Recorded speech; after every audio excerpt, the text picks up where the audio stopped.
Okay, is there anyone in the audience that doesn't know that bullying can lead to depression, anxiety, and other mood disorders? Anybody? Maybe one hand? Okay, well, first let's cover what bullying is. It's an intentional act of aggression, usually by multiple perpetrators upon one individual. The intent of which is to cause emotional and physical harm. Now, oftentimes the individual that's targeted by these groups of bullies does in fact exhibit depression, if not major depression. So now that we know that bullying and this type of group aggression can lead to depression, let's talk about a few examples, okay?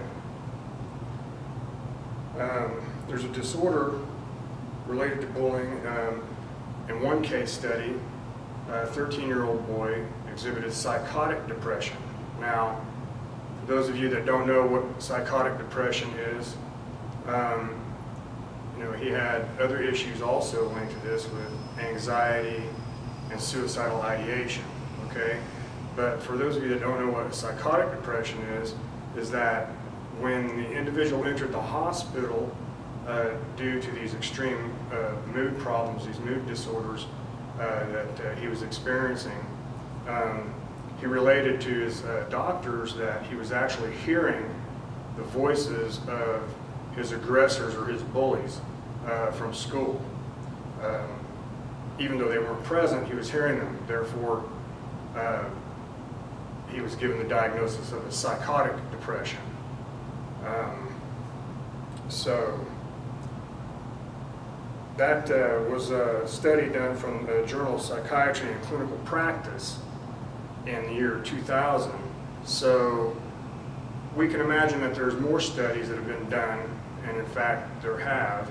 I came across 3, but there was tons and tons and tons of clinical data and studies that we won't cover now for the time restraint. So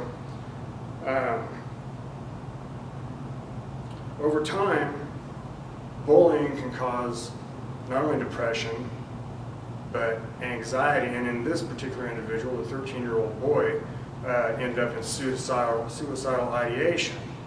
Now, suicidal ideation is exactly kind of what it means. It means the person focuses or is thinking about actually committing suicide because of the feelings of hopelessness that eventually ensues. So, really a lot of people don't know what comes first, the depression or the anxiety, and then feelings of hopelessness, or if it's anxiety, depression, and then feelings of hopelessness.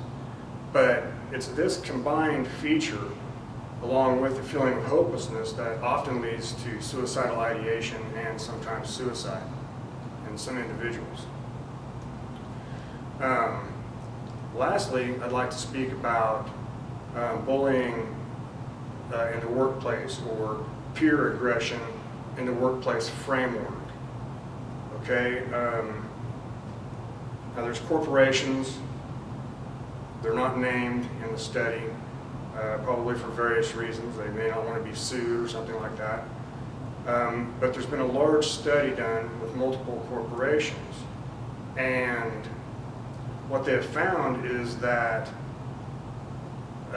bullying in the workplace framework can lead to loss of productivity and other issues within the workplace. We've seen shootings and things like that, but sometimes these people actually do commit suicide too. So, when it begins to affect the economics of corporations, multinational corporations, international corporations, then we know that there's a serious problem with this, not just with adolescents and school children, but clear up into adulthood and in the workplace scenario. So, with that being said, our